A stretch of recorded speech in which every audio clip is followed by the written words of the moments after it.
Quand la FIFA dit qu'elle ne s'ingère pas, ce n'est pas du tout une vérité. Ce mardi soir, au complexe sportif de Mongo, il y avait du monde pour entendre la décision de la FIFA après l'échec du congrès électif de la Fédération guinéenne de football. Finalement, à l'occasion d'une conférence de presse, l'envoyé spécial de la FIFA n'a pas mâché ses mots à la Guinée de gérer son problème. La Guinée est maître de son destin. Elle choisit ce qu'elle veut faire.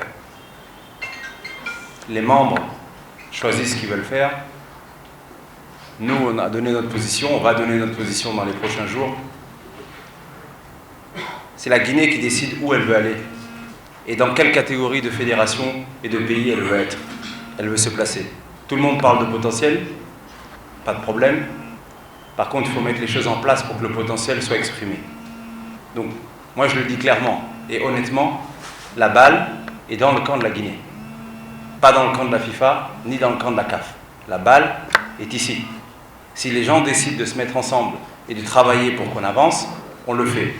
Si les gens n'ont pas envie de se mettre ensemble ou n'ont pas envie qu'on travaille...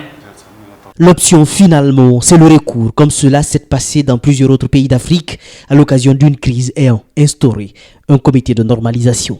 C'est la FIFA elle-même qui avait décidé, en Algérie et en Côte d'Ivoire, aux commissions de recours de revenir sur leurs décisions.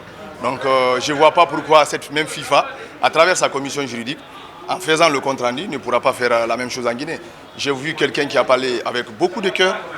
Il est énervé, il est frustré par ce qui se passe. Mais en réalité, j'ai l'impression qu'il est en train de passer à côté, qu'il n'a pas les bonnes informations. Finalement, si Gelson Fernandez a reconnu néanmoins que ce qui s'est passé ce week-end est une situation grave, il regrette déjà les conséquences que cela pourrait avoir pour plus spécialement le Sili de Guinée à l'approche de la Coupe d'Afrique des Nations prévue en Côte d'Ivoire. Est-ce que c'est la question que je pose vraiment ici aux journalistes? Est-ce qu'on réellement on souhaite ça?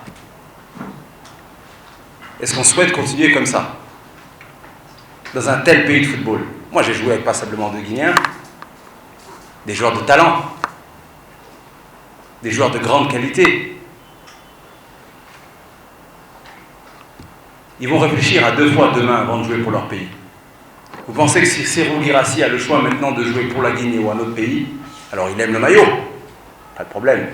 Il aime son pays, pas de problème non plus. C'est un garçon attachant, c'est un garçon en or. S'il a le choix, est-ce qu'il choisit la Guinée demain? Je ne suis pas sûr. Il a enfin, lui, Gelson Fernandez, invité les acteurs du football guinéen à mettre de côté leur ego pour permettre aux Guinéens, ces passionnés de foot, de pouvoir vivre pleinement cette passion qui les anime depuis plusieurs décennies.